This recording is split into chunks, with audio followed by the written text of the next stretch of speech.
China is no stranger to abusing human rights. The government has admitted to using criminals' organs for surgical use in the past, but only on deceased prisoners. A majority of these prisoners are believed to be followers of Falun Gong, a sort of spiritual and religious practice. This has been known to many countries since as far back as 2014. It should be noted that China is a very anti-religious country, with at least 70% of the population being atheists or having no formal religion. China's crackdown on Falun Gong practices is just a small part of its doctrine on state-sponsored atheism. In the past, China has persecuted Buddhist monks in Tibet, and now there seems like another religious group is in their crosshairs. There is a group of peaceful people known as Uyghur Muslims. They are an ethnic minority group in China, consisting of less than 12 million people. The vast majority of these live in the land ruled by China. The Uyghurs originate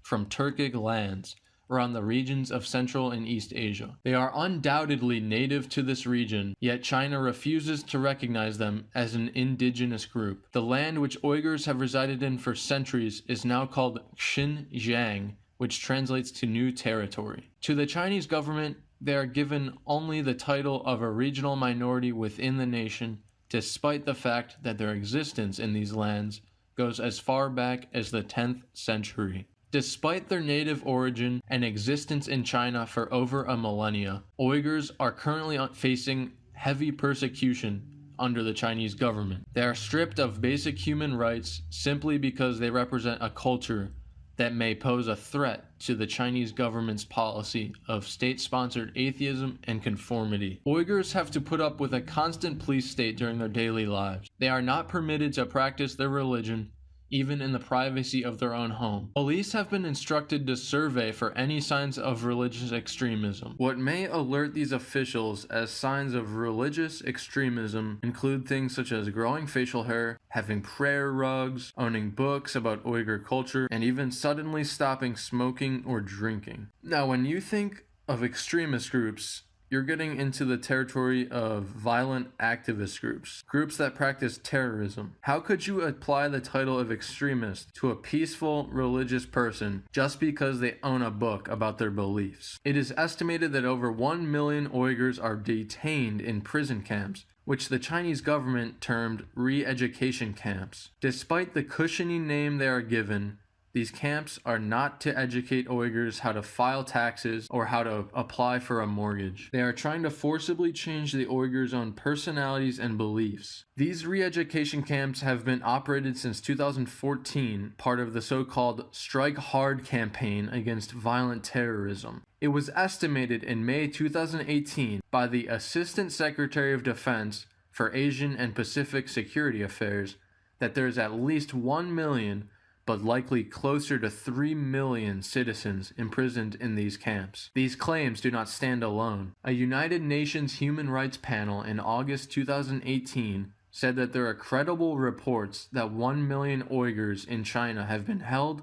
or are currently being held in these re-education camps. Since the 2016 appointment of a new Communist Party leader in Tibet, the program has widely expanded. Following his rise to power, over 90,000 new police officers were recruited between 2016 to 2017. To put some perspective on this number, that is over twice as many hired during the last 7 years. The amount of people in these imprisonment camps skyrocketed from somewhere in the 200,000s to the current estimate of over 1 million. With over 7,300 heavily guarded checkpoints in the region and a massive police-to-citizen ratio, the heavily policed area of Xinjiang is known by international media as the most extensive police state in the world. The condition of these camps are described as totally disturbing and barbaric. There are essentially 2 tiers to the camps. The more friendly version may be a front, because that is where reporters are usually sent if they happen to be able to get permission to enter and record inside one of these camps. In these camps, prisoners are usually disciplined with communist propaganda, including literature and arts of modern China, and they will chant songs about the glory of communist China and its president. They are told that if they act up, they will be sent somewhere much worse. So the people in these camps usually do as they are told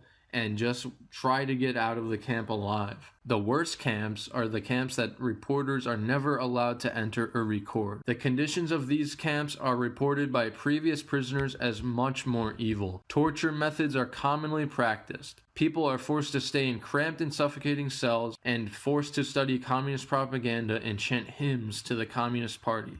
One woman who had been released from the camps described some things she endured there. Something very unnerving, she noted, was that she and other inmates were forced to take unknown medications, including pills that made them faint and an unknown white liquid that would cause bleeding. She was electrocuted until she would lose consciousness, whilst being told, "Being an Uyghur is a crime." These are textbook examples of ethnic cleansing. Call these camps whatever you want, but calling them re-education camps is like calling Guantanamo Bay a daycare center. There's no sugarcoating this. It gets worse. So first, a little bit of backstory. The China Tribunal is an independent tribunal group backed by an Australian human rights group. They are the main source of evidence and research, providing the rest of the world a look at the grim matters plaguing China today. The China Tribunal published a final statement in December of 2018 that there is beyond reasonable doubt that in China, forced organ harvesting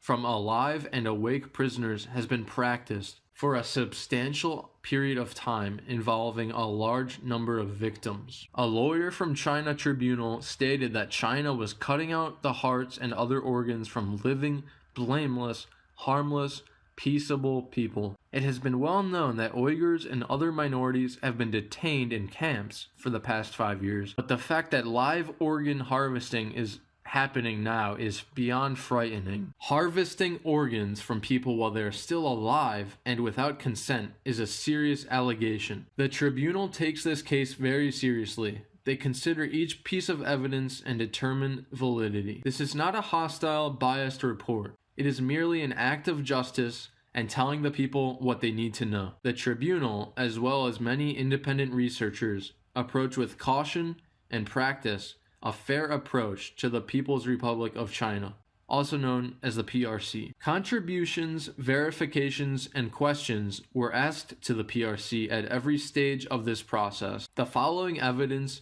is according to the research and publishing of the China Tribunal, and all credit goes to them. Their final verdict as to the proof of organ harvesting is as follows. There were extraordinarily short waiting times promised by PRC doctors and hospitals for organs to be available for transplantation. These times were the lowest in the world. The estimated wait time for a kidney replacement was anywhere from a week to a maximum of 1 month, whereas by comparison, in Canada, it is up to 6 years of a wait, in Australia up to 4 years, and in the United Kingdom about 3 years. Another piece of evidence is the well-documented detainment and torture of Muslim ethnic groups in the Xinjiang province that I just talked about earlier. Data gathered by the China Tribunal team showed that the number of organ transplants in the country far exceeded the projected numbers of the eligible donor program that was only recently formed. In other words, they are receiving organs from donors who are not listed in the public health donor system. There was also a massive recent increase of resources for organ transplant surgeries,